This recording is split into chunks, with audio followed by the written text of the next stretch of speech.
Have you ever found yourself sketching everything out in pencil and then getting your paint and your paintbrush and kind of like colouring it in, almost like a kid with a colouring book? Now don't worry, we have all done that at some point, but here is the problem, is that can actually really hold you back from learning how to fully paint. See, when you rely too heavily on your pencil sketch, actually the painting process then becomes quite stiff and cautious, and you're trying to stay inside the lines, really, instead of just letting the brush do what it's meant to do and giving your painting that injection of energy.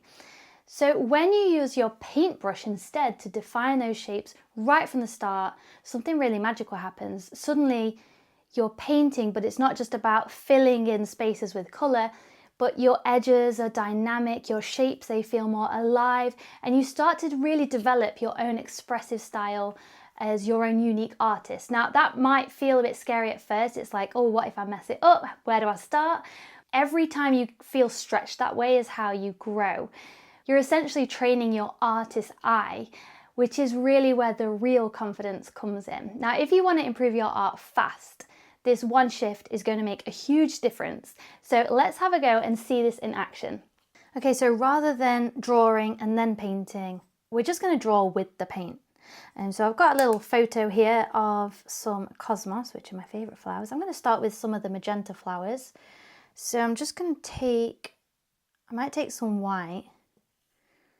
And then I'm going to think about just adding it all in one go. So I might start from this end actually, because it kind of splays out. And I'm really going to use my brush to create the petal shape. And this is what creates this nice impressionistic feeling as well. Now don't forget as well, is we can add as many layers as we want to this. So this petal kind of comes at the same edge. So I'm going to start it from there, and then I'm going to bring it into the center. And then the same with the bottom one. This kind of comes up.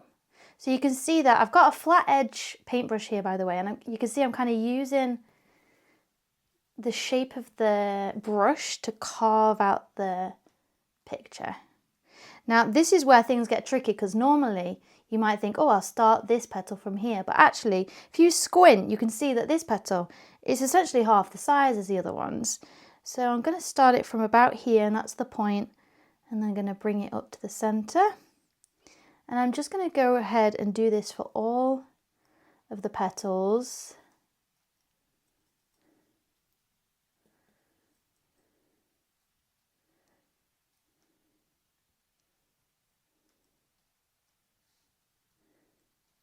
Okay, and then what I might do is take some of that magenta, and I can see that it kind of comes out from the center.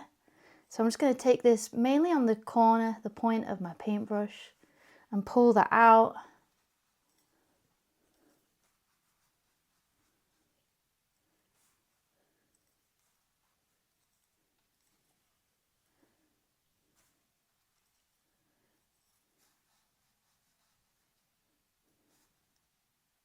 And then I might do the same the other way around. I might get some white and kind of pull in some of those more lighter pinks. And then I'm going to wash my brush out. And now I can just kind of have a look at what I've done. I'm thinking that this petal might need to come this way a little bit.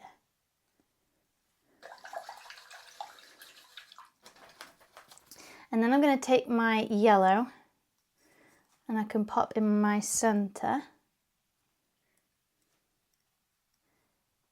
And I actually love that it's kind of mixing together a little bit.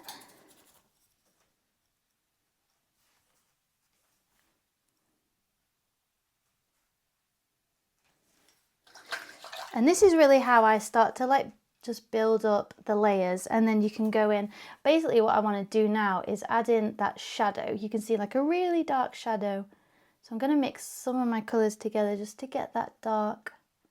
And you don't have to use like a big old brush to do all this. You can go in and add these smaller details with a lighter brush, a smaller brush.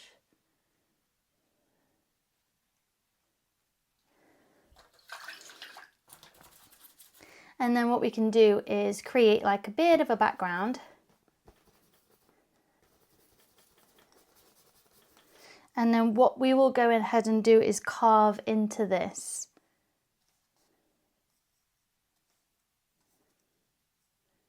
And carve into these shapes.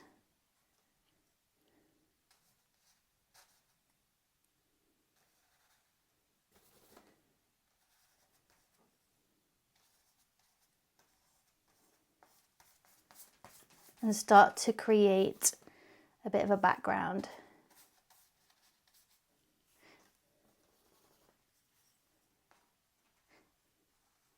And then you can kind of go in and just do this push and pull with the background and the different layers. So you can see I'm not like creating a pencil sketch and then perfectly filling in the gaps. And it's this kind of pushing and pulling that really gives a painting like depth, and kind of gives it that artistic feeling, that impressionist. Again, this is definitely more of an impressionistic style, so don't get me wrong. If you're here for realistic art, this is probably not the way to go.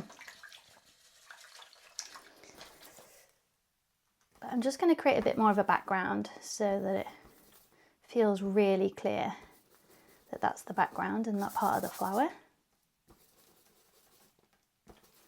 To do that, I'm mixing the complementary colour. So like if I was then going to create the vase, and this is as well, you can see some of these lovely edges. So you can create the soft edges because you want some like hard edges and some like that are a bit more blended, and that's how you get that nice, it almost looks like oil paint, you know, it's like a blurry.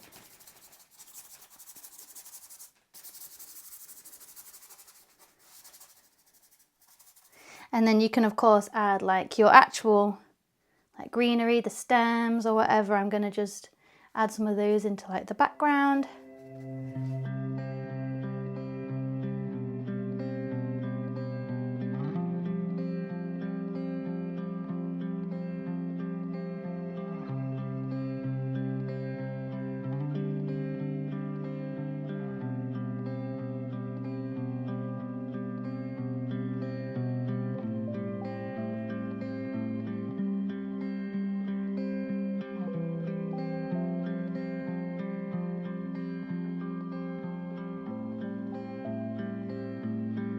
If you had just done like a pencil drawing, it would have been pretty much impossible to still see it. And I think that's where a lot of artists get tripped up, is that when you're relying on those kind of pencil marks, you can't rely on them because then as soon as you paint over them, they kind of disappear. Even if like you copied these exact steps, they would actually look so different to mine, because we both have our unique kind of like way of doing things. And I'm just adding a bit of orange just to bring in that kind of deeper, richer colour. But anyway, I could go on with this kind of way of painting, but it's just a way to really give your painting these expressive marks rather than kind of drawing it on and then filling it in. Now let me know in the comments if this lesson really created a bit of a shift for you, because this is exactly the kind of thing that we practice inside Supercharge Your Art in 14 days. It's a sketchbook based course that helps you build that essential skill one day at a time in bite-sized lessons. So really, if you're ready to just stop overthinking and start painting like a real painter, check out the link in the description box for you to join us. Honestly, you don't have to be perfect. I don't want you to be perfect. I just want you to start. And I really hope to see you there so that I can really witness your incredible growth as an artist. I'll pop the link to join in the description box. There's also a special offer on at the moment, but it runs out really soon in just a few days. So I hope to see you there. Yeah, happy painting.